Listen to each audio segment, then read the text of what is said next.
Halo Pak Tony. Halo Ella, Terima selamat kasih. datang Iya. di Freeport Indonesia, Jakarta. Terima kasih sekali sudah meluangkan waktu buat kita main di Of Freeport course. hari ini Pak.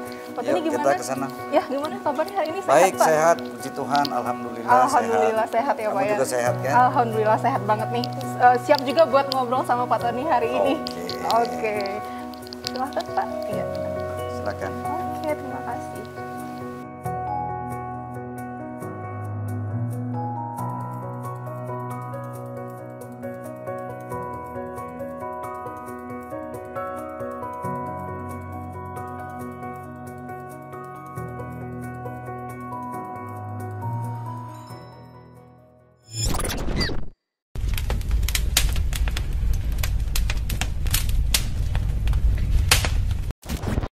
Assalamualaikum warahmatullahi wabarakatuh. Saya Nabila Hanum dari Dream dan Diadona akhirnya bisa kembali menyapa sahabat Dream semua dimanapun berada. Sahabat Dream, apa yang ada di pikiran Anda ketika mendengar PT Freeport? Emas, Papua, atau sederet fasilitas karyawan yang seperlengkap? Tapi di balik itu semua, PT Freeport memang selalu identik dengan hal-hal yang berbau emas.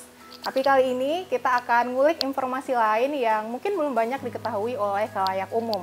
Langsung saja kita sambut narasumber kita utama PT Freeport Indonesia, Bapak Tony Wenas. Halo Pak Tony. Halo juga Ella. Terima kasih sudah meluangkan waktunya buat kita ngobrol nih hari ini nih Pak. Tentu senang sekali kamu juga bisa datang ke sini. Oke, terima kasih banyak Pak. Nah, sahabat Dream, Pak Tony ini merupakan Direktur Utama PT Freeport Indonesia dari tahun 2018 ya Pak ya, kalau tidak salah hingga saat ini. Nah, selain sebagai Direktur Utama, ternyata Pak Tony ini juga merupakan seorang musisi, seorang penyanyi. Benar ya Pak? Iya, betul sekali. Oke, luar biasa banget. Nah, Pak Tony juga katanya itu punya grup band Pak, dan bahkan sampai ngerilis album. Gimana sih ceritanya Pak Tony? Banyak. Saya tertarik nih, gimana sih ceritanya Pak? Awal mulanya apakah menyanyi itu hanya untuk hobi? Awal mulanya? Enggak, saya nggak hobi nyanyi, itu profesi.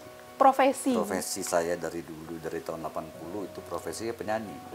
Dari tahun penyanyi, 80. musisi, pencipta lagu, arranger, banyak sekali. Kalau albumnya sih udah lumayan banyak. Wow, udah berapa Pak? Boleh sebutin nggak Pak, ada berapa album? Album, jadi gini, ada album yang solid 80 ada 1 album. Grup band simfoni yang dengan Faris RM itu ada 3 album. Wow. Jakarta Rhythm Section itu ada 2 album. Wow, udah Kemudian banyak. juga ada kolaborasi lainnya dengan Ahmad Albar ada, dengan Daniel Saulaika ada albumnya. Jadi banyak, udah kalau dihitung sih berapa ya, ada 12 mungkin ada lagi. Wow, gila keren banget ya sahabat. Ini berarti anak band sejati nih Pak Tony, bisa dibilang. Dan sekarang saya masih ketua umum PAPRI. Masih ketua umum PAPRI ya Pak ya? Musik Republik Indonesia.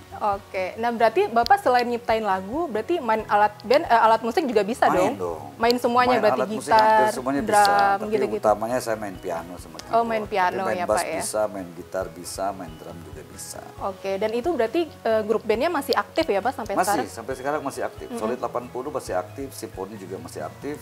Kita masih suka konser dan masih dibayar. Oke, wow. Iya dong, musisi kan harus diapresiasi, itu Iya, profesi. tetap profesional ya Pak ya? Kalau hobi kan nggak dibayar. Iya. Tapi kalau profesi kan dibayar. Bener. Nah kalau gitu dalam waktu dekat ada kira-kira bakal ngeluarin album terbaru atau mungkin istilah kalau album dalam waktu dekat akan ngeluarin album terbaru mungkin enggak, tapi saya ada proyek sama ADMS untuk album kompilasi, cover version, lagu-lagu barat dan Indonesia, tapi dengan orkestranya ADMS. Oke, itu kira-kira proyeknya launchingnya kapan tuh Pak? Sesegera mungkin. Sesegera mungkin, dalam waktu dekat juga udah ya? sekitar 60% jadi lah. Ada sekitar 60%. Kan sayanya sibuk, Adi juga sibuk, jadi memang agak lama ngerjain. Oke. Berarti kita tunggu ya sahabat Dream, karya terbaru Pak Tony ini nggak sabar pengen dengerin gitu. Nah Pak Tony sebagai seorang musisi tadi ya, musisi profesional juga kayak gitu, Direktur Utama juga, ada kesulitan nggak sih Pak mungkin untuk ngatur waktunya, atau mungkin pernah nih Pak Tony pengen manggung tapi di saat bersamaan ada acara meeting gitu, pernah nggak sih Pak bentrok kayak gitu? Pernah. Schedule-nya? Jadi pertama ya ngatur schedule memang susah, sulit sekali. Iya. Ngatur schedule sulit. Pernah suatu waktu saya harus tampil di Bandung, tapi di saat yang bersamaan ini pada saat tahun 2017 lagi negosiasi sama pemerintah. Di saat yang bersamaan saya harus pergi ke luar kota untuk kerjaan lah gitu ya Pak? Ya, dalam rangka negosiasi. Jadi saya harus tinggalin itu. Jadi grup band saya pakai pemain pengganti. Oh gitu, pakai Iya. grup pengganti Pakai jadinya. pemain pengganti untuk main Oke. main pianonya. Oke, oke. Nah, menarik banget nih sahabat Dream. Saya jadi pengen ngulik lagi nih. Awal mulanya Bapak kan tadi Bapak bilang dari tahun 80 sudah main band gitu ya Pak? Dari sebelumnya bahkan. Dari sebelum, berarti tahun dari 76, 77 saya udah main. dari band. SMA Pak? kalau Dari gitu? SMP kelas 3 saya udah Oh, main. dari SMP. Wow. Dan gitu berarti Bapak bisa dibilang ada keturunan keluarga kah yang juga musisi atau sendiri? Kalau keturunan enggak, tapi seluruh anggota keluarga saya, kakak adik saya, orang tua saya semuanya suka musik. Suka musik. Jadi dari sanalah bakat itu mungkin suka juga dengar musik, main Iya, musik jadi gitu saya ya dari Pak ya? begitu dibeliin gitar kelas 5 SD, saya belajar sendiri main gitar, akhirnya bisa main gitar, terus dibeliin piano kelas 6 SD, belajar sendiri, akhirnya bisa dan semuanya otodidak sih. Otodidak, keren banget Jadi nih nggak sahabat sempet, Dream. nggak bisa baca not balok, bisa kelihatan tapi nggak tahu artinya. Awalnya tidak bisa baca gitu ya Pak ya? Iya, sampai sekarang juga nggak bisa. Oh, gitu. Bisa baca, kelihatan, maksudnya nggak buta huruf, tapi nggak tahu artinya apa. Tapi tetap bisa Buta nyiptain huruf lagu juga Pak. buta not balok.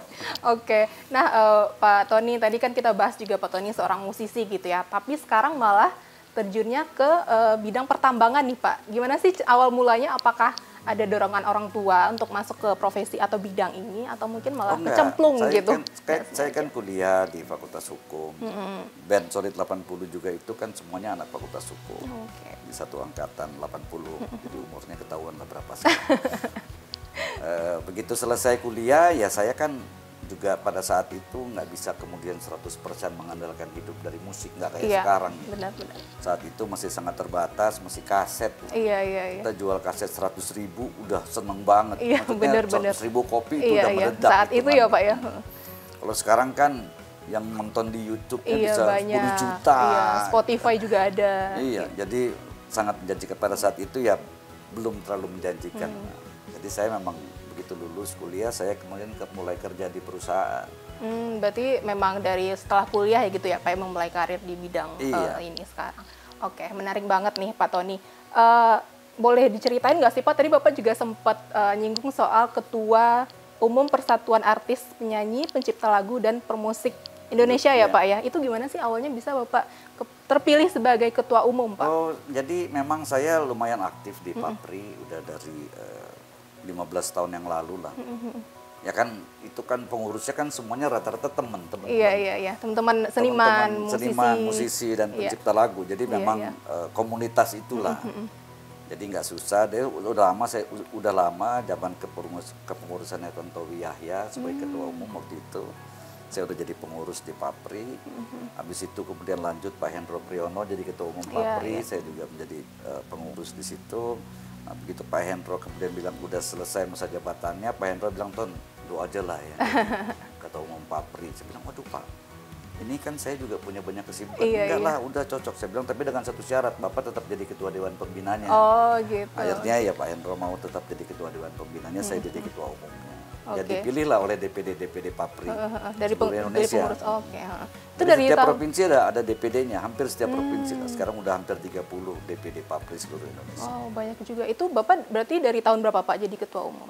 Tahun berapa tuh ya? 2020 2022 kali ya. 2022 Lupa. ya Nah, Pak ya? 2022. Itu jalan sekitar 2 tahun ya Pak ya?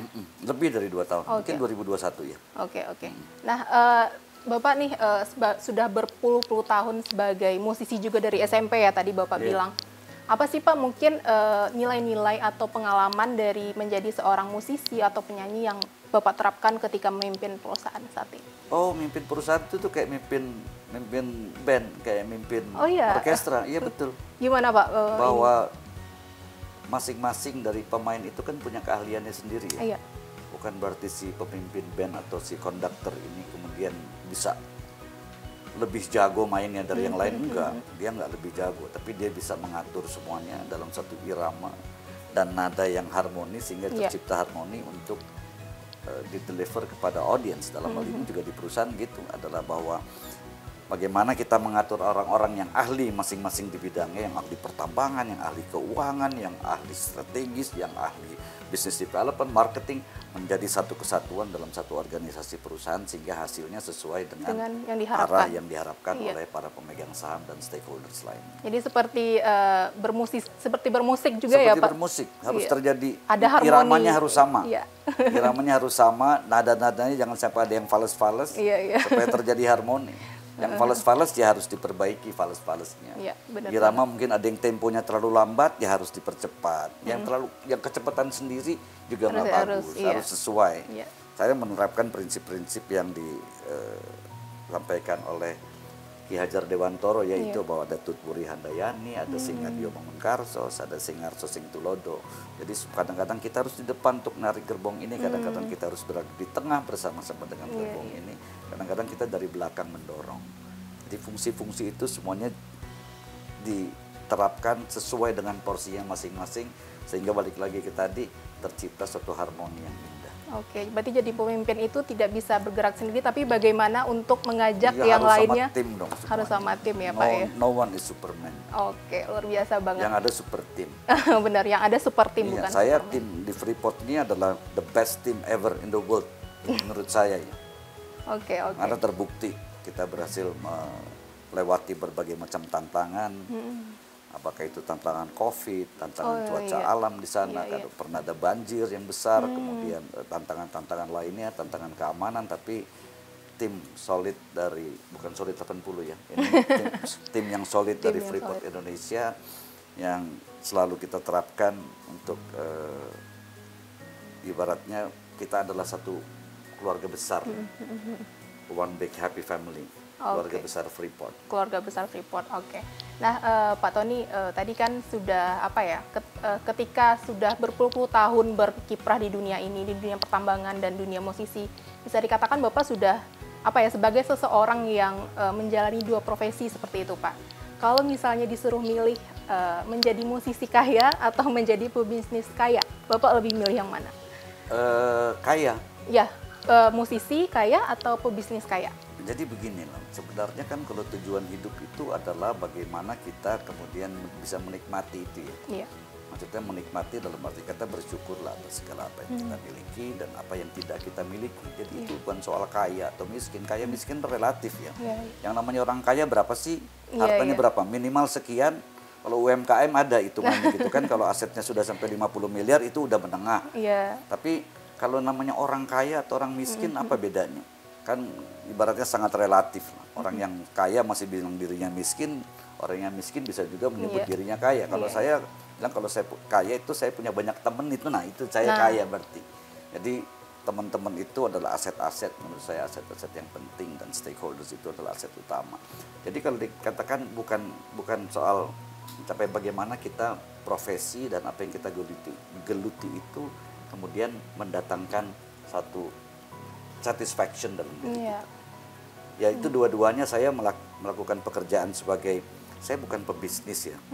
Mungkin saya adalah seorang pekerja profesional. Jadi saya dedikasikan kegiatan saya semuanya untuk pekerjaan itu sendiri. Di satu sisi saya juga adalah seorang musisi yang bisa dibilang profesional. Jadi saya juga harus bisa mendedikasikan itu untuk musik itu sendiri. Tapi itu semuanya kan tidak harus bertabrakan. Iya, benar. Ini bukan suatu hal yang bertabrakan, tapi saling komplement malah. Komplement ya, kalau untuk saya sendiri ada kata para ahli itu ada otak kiri, otak kanan harus balance. Nah itu bisa membalance. Dan kalau ibaratnya stress relief barangkali ini salah satunya menjadi stress relief yang lainnya. Begitupun sebaliknya gitu. Jadi kalau di rumah saya tuh ruang kerja saya adalah studio musik itu. Oke. Berarti ketika disuruh memilih pun antara musik atau profesi saat ini nggak bisa ya Pak ya, karena keduanya saling melengkapi. Keduanya saling komplement. Kayak contoh lah misalnya saya kalau di rumah gitu, di ruang kerja saya yang studio itu yaitu melakukan pekerjaan-pekerjaan kantor dalam Punjapa itu dari situ juga. Jadi sambil dengerin musik dan lain sebagainya. Jadi saling komplement. Oke. Nah, luar biasa banget. Nah, Pak Tony, sekarang kita mau ngobrol atau bahas soal PT Freeport sendiri nih, Pak. seperti yang kita tahu gitu ya, Freeport sendiri lebih kurang sekitar 4 tahun sudah kembali ke Indonesia ya Pak ya? Dari dulu Freeport Indonesia ada di Indonesia, jadi nggak ada kembali ke Indonesia. Oh gitu. Dari dulu Freeport Indonesia ada di Indonesia. Oke, nah untuk kepemimpinan Pak Tony sendiri nih, apa sih yang sejauh ini sudah Bapak capai untuk Freeport sendiri, dan mungkin apa yang akan di tujuan selanjutnya apa yang akan dicapai gitu Pak? Jadi kalau dikatakan tadi Freeport kembali ke Indonesia, enggak, Freeport dari dulu di Indonesia. Freeport Indonesia dari dulu di Indonesia, tahun 67 teken kontrak pertama, tahun 73 mulai beroperasi di Indonesia, berkontribusi bagi Indonesia. Dan sekarang ini sejak 2018 51,2% sahamnya sudah dimiliki Indonesia. Tadinya tuh 10%. Dan itu adalah transaksi akuisisi yang memang disepakati pada tahun 2018. Yang tadinya kontribusi Freeport kepada Indonesia kalau dari tahun 92 itu kira-kira sekitar 25 miliar dolar.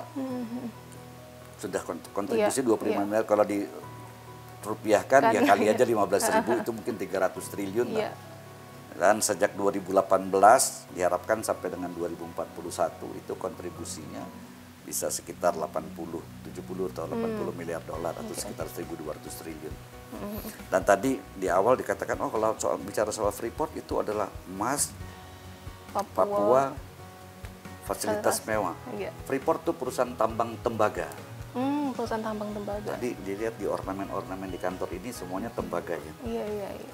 Tambang tembaga, yang ditambang adalah biji tembaga yang mengandung tembaga, emas dan perak. Oh, berarti produknya Produk utamanya adalah tembaga ya Pak ya? Tembaga. Jadi, yang mengandung emas gitu ya? Biji tembaga yang mengandung tembaga, emas dan perak. Ini kemudian dihancurkan, dilakukan proses flotasi tanpa bahan kimia, tanpa sianida, tanpa merkuri. Selanjutnya diolah menjadi konsentrat tembaga. Nah, itu yang dijual. Konsentrat tembaga itu isinya adalah tembaga sekitar 20%, emas kira-kira 20-an gram per ton, jadi 20 per sejuta. Peraknya kira-kira 50 gram per ton. Inilah kemudian yang dijual ke smelter-smelter. Dan sekarang kita lagi bangun smelter baru. Tadinya udah ada satu smelter di Gresik juga, sekarang smelter yang kedua. Yang nantinya mulai bulan Mei ini sudah bisa mulai produksi sehingga seluruh konsentrat tembaga Freeport Indonesia yang mengandung tembaga emas dan perak tadi akan dimurnikan di dalam negeri di smelter-smelter tersebut, sehingga akan menghasilkan katoda tembaga atau lempengan tembaga murni 99,99%, itu sekitar 1 juta ton per tahun. Ada emas batangan yang akan emas murni juga, itu kira-kira 50-60 ton per tahun, dan perak murni batangan juga kira-kira sekitar 200-250 ton per tahun. Nah, itulah Freeport Indonesia sekarang ini yang nantinya seluruhnya akan dimurnikan dalam negeri, dan tentu saja akan bisa menciptakan satu multiplier efek yang lebih besar, dalam arti kata bahwa apabila industri-industri yang menggunakan tembaga sebagai bahan baku itu mudah-mudahan akan tumbuh di dalam negeri. Iya, benar banget. Berarti menekankan lagi nih ya Pak ya, berarti Freeport yang sendiri. Yang dibilang hilirisasi. Nah iya, berarti menekankan lagi yang berarti Freeport sendiri menghasilkan biji tembaga ya Pak ya? Menambang biji tembaga yang mengandung tembaga, emas dan perak. Kalau hasilnya tembaganya jauh lebih banyak dari emasnya. Harganya ya harga emas lebih mahal dari tembaga, tapi begitu dikalikan volume dengan harga antara tembaga dan emas, masih lebih banyak tembaga. Tapi memang produksi emasnya juga banyak. Tapi dari segi nilai uangnya, dari segi volumenya tetap lebih banyak tembaga ya Pak ya. Nah tadi juga saya sempat bahas nih Pak, Freeport identik dengan Papua juga nih. Saya jadi penasaran nih, kan maksudnya bagaimana sih Pak, apakah ada program atau mungkin kerjasama gitu dengan pemerintah daerah Papua mengenai keikutsertaan dari masyarakat setempat di Freeport sendiri, itu gimana Pak? Pertama, dari 51,2% itu pemerintah daerah, yaitu Provinsi Papua dan Kabupaten Mimika memiliki 10%. 10%-nya dari Papua?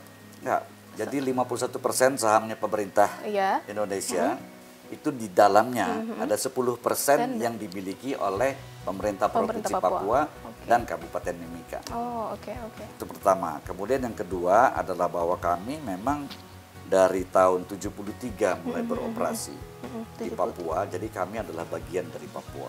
Oke.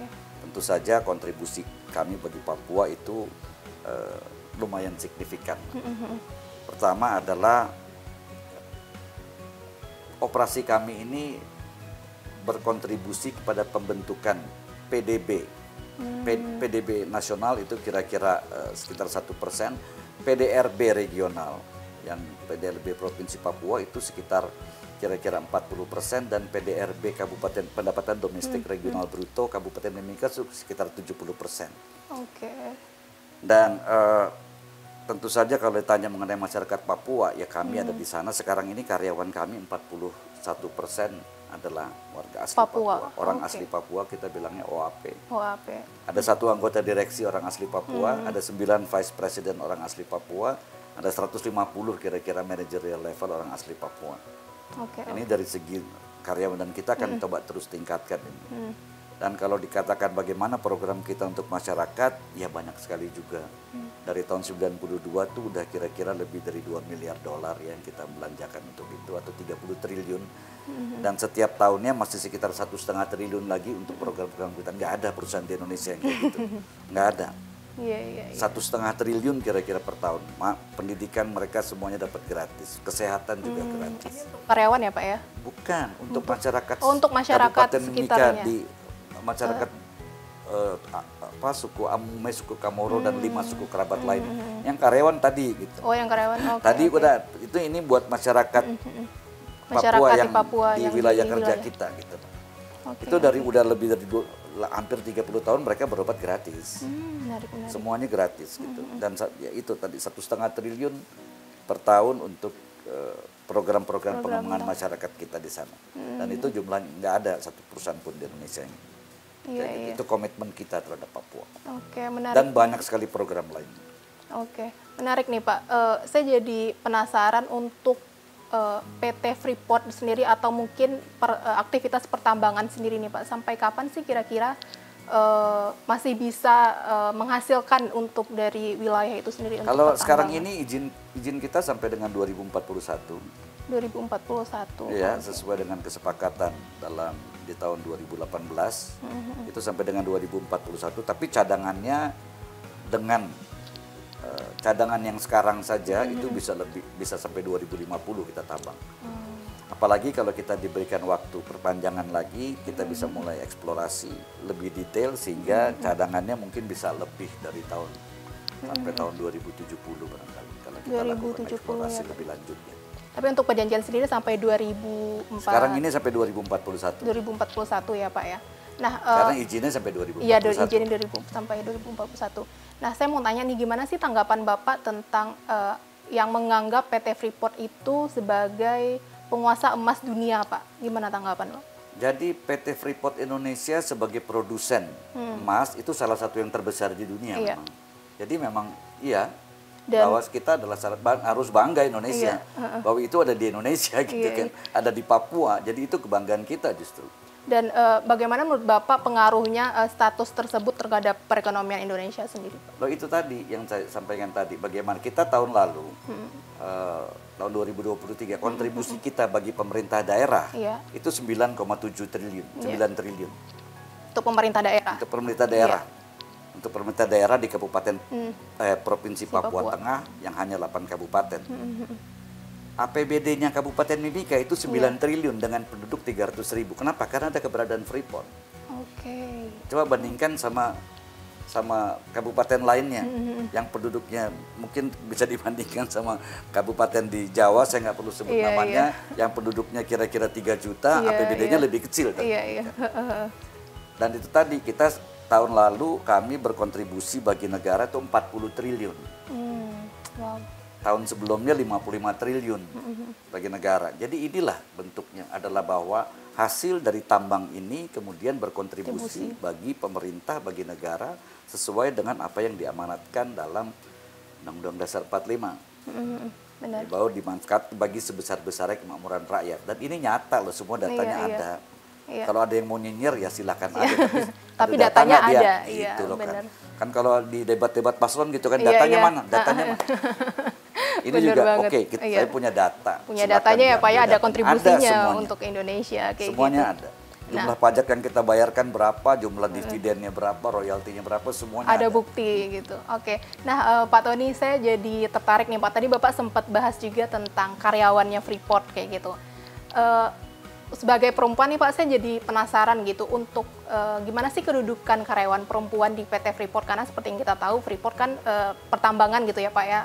Maksudnya kebanyakannya laki-laki kayak gitu. Gimana sih kedudukan perempuan sendiri, mungkin dari persentase atau fasilitas gimana? Jadi memang dunia tambang ini adalah katanya dunia laki-laki gitu. Iya. Kalau di tambang disebutnya 3M, 3M, man, money, machine. Wah, main money machine, Iya. oke. Karena kan padat modal pasti, Iya, padat iya. modal, harus ada peralatan-peralatan yang alat berat gitu Iya, kan, iya. dan laki-laki. Iya. Tapi sekarang kan udah nggak begitu lagi. Contoh lah, misalnya sekarang kita mengelola tambang bawah tanah kita, alat-alat berat itu dikendalikan dari jarak jauh Iya. dengan menggunakan remote control ya, panel remote. Itu operatornya itu lebih dari 50% adalah wanita. Wow, banyak, Iya. banyak banget. Lebih dari 50%. Dan mereka tidak harus pakai helm ke dalam tambang, tidak harus pakai sepatu safety dalam ruangan karena mereka dan wanita ini lebih diligent ya, lebih teliti, Lebih dan detail lebih juga ya, Pak, hati-hati ya, Pak? dibandingkan dengan pria. Dan memang terbukti produktivitasnya bisa bagus sekali. Kalau jumlah karyawan wanita secara keseluruhan total memang relatif kecil, yaitu Iya. 8%. Oke, oke. Tapi mengingat lokasinya ada di Papua yang bisa dianggap daerah yang jauh dari keramaian Iya, dan iya. sifatnya adalah pertambangan, saya rasa angka 8% itu angka yang cukup baik. Banyak. Dan kami akan coba teruskan, tingkatkan lah. Oke, Sekarang oke. ini udah banyak, kita kan banyak buka lowongan ya untuk fresh graduate program, untuk Iya, program iya. magang, itu bisa dibilang lebih dari 50% wanita yang Wanita ya yang Pak ya. apply. Berarti tidak ada maksudnya segmentasi posisi tersendiri yang khusus diisi perempuan Oh, atau enggak, pria gitu. enggak ada. Berarti semua Dan bersama gitu ya kita Pak. punya dalam principle of our business conduct ya, principle business conduct kita itu yang namanya kesetaraan gender atau gender diversity itu harus diutamakan. Maksudnya Iya, iya. kita kedepankan. Nggak boleh ada diskriminasi sama Nggak sekali. boleh. Sama Setuju, sekali Pak. nggak boleh ada Iya, iya. diskriminasi. Nggak boleh, oh ini nggak bisa buat perempuan nih, hanya untuk Iya, laki-laki iya, aja. iya, iya. Bahkan saya menerapkan kalau ada dua yang dengan level yang sama, kalau dia wanita saya akan memilih yang wanita. Kenapa Pak? Ya itu tadi. Karena lebih, mereka teliti, lebih apa ya? diligent, lebih teliti, lebih hati-hati. Dan juga untuk supaya jumlah karyawan wanita ini lebih Meningkat ya, Pak, meningkat ya. lagi. CEO Freeport McMoran, Iya. salah satu pemegang saham kami, itu adalah seorang wanita, Wanita sekarang. juga. Kathleen Kirk. Luar biasa. Berarti memang tidak ada perbedaan dari jenis perbedaan gender sendiri untuk karyawan Nggak ya ada, Pak ya. kita nggak ada. Saya hanya membedakan karyawan berdasarkan yang perform sama yang tidak Iya, perform. benar. Nggak ada perbedaan soal gender, nggak ada perbedaan soal agama, soal suku, Iya, dan iya. lain sebagainya, nggak ada. Iya, karena kita Bhinneka Tunggal Ika juga ya Pak. Sangat. Kan kita unity in diversity adalah di karyawan kita itu dari seluruh suku bangsa di Indonesia ada. Mulai dari Aceh sampai Merauke, dari Sabang sampai Merauke. Iya, Semuanya ada di tempat kerja kita. Jadi Oke. betul-betul sangat diverse, makanya kita bilang bahwa perbedaan-perbedaan di antara kita yang membuat kita kuat. Oke, Sehingga setuju kita banget. hidup sebagai suatu keluarga di dalam rumah kita di Tembagapura. Tembagapura. Oke, setuju banget sama Pak Tony. Nah, Pak Tony, untuk selanjutnya nih, saya jadi mungkin minta statementnya Bapak sedikit soal ada beberapa anggapan yang mungkin masih beredar di kalangan masyarakat umum gitu ya tentang PT Freeport. Nah, gimana sih tanggapan Bapak tentang itu? Mungkin ada yang menganggap bahwa PT Freeport itu hanya soal emas tadi Bapak kan sudah bilang, atau mungkin ada yang lain. Gimana sih Bapak menanggapi anggapan-anggapan yang salah soal Ya, Freeport? saya bersedia untuk ngobrol sama siapa saja soal apa saja mengenai Freeport dan saya akan sangat terbuka dan saya bisa menyampaikan semua data-datanya. Ada yang bilang, wah selama ini tuh Freeport nggak tahu apa yang diangkut itu ke Amerika. kita konsentrat kita nggak pernah dikirim ke Amerika seumur hidup, nggak pernah, karena jauh sekali dan di Amerika banyak tuh tembaga. Jadi kalau dibilang wah kita mengekspor, mengirim itu semuanya ke Amerika, nggak tahu isinya apa. Setiap kali pengapalan itu ada bea cukai, ada Sukovindo yang memeriksa semuanya apa saja isinya, berapa volumenya, dan dilaporkan ke SDM, ke dinas SDM juga di daerah, semuanya tercatat. Jadi nggak ada yang hengki-pengki seperti itu. Kita bukan perompak di laut yang kemudian mana mungkin lah, apalagi induk perusahaan kita terdaftar di Security Exchange, di Stock Exchange di Amerika. Kan skrutininya tuh ketat sekali, nggak mungkin bisa bohong-bohong gitu. Nah yang nyinyir itu yang kemudian menimbulkan hoax karena mereka nggak punya data. Berarti semuanya ada datanya gitu ya Pak ya? Jadi apa yang dituduhkan itu semuanya tidak benar lah. Katakan wah ini hanya untuk memperkaya Amerika, dan karena kemudian setelah 51% diambil Amerika, kemudian Freeport-McMoran berusaha membuat kacau Papua dengan mendukung para KKB, itu hoax, betul-betul murni hoax, malah cenderung itu menjadi satu fitnah gitu benar. Saya bersedia buka-bukaan sama siapa buka aja. Data untuk buka-bukaan sama siapa aja. Ngomong mengenai hal tersebut. Nah menarik banget nih Pak Tony, mungkin untuk yang terakhir nih Pak, saya pengen tanya apa sih untuk kedepannya progres yang akan dicapai di Freeport kedepannya Pak? Jadi kedepannya kami akan, bisnis plan kami adalah menambang dengan cara yang baik dan benar, in a sustainable safe production sampai dengan 2041. Itu udah ada bisnis plannya.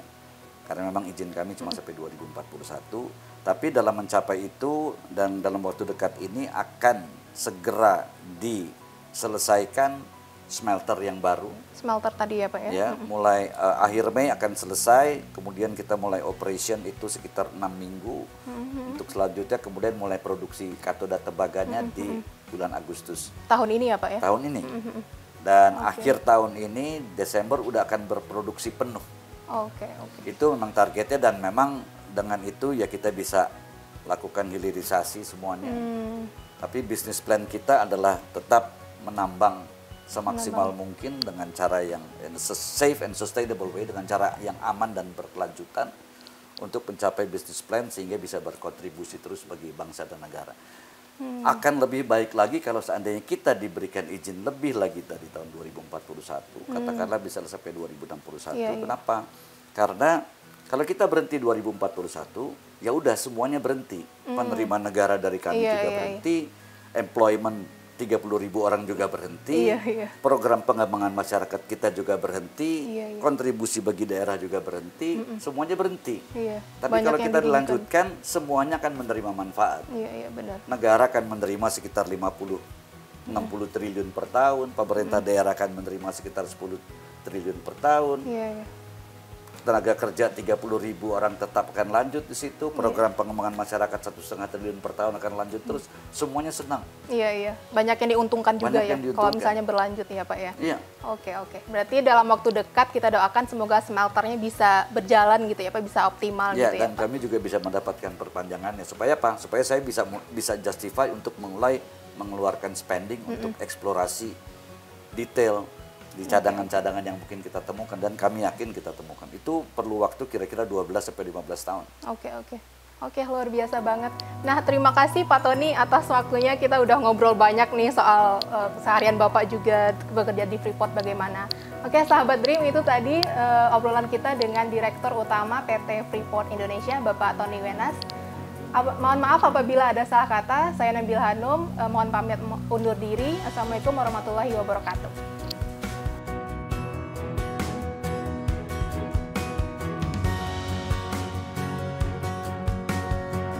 Thanks for watching. Jangan lupa like, follow, dan subscribe akun media sosial Dream buat dapetin update seputar berita terkini, entertainment, hingga lifestyle.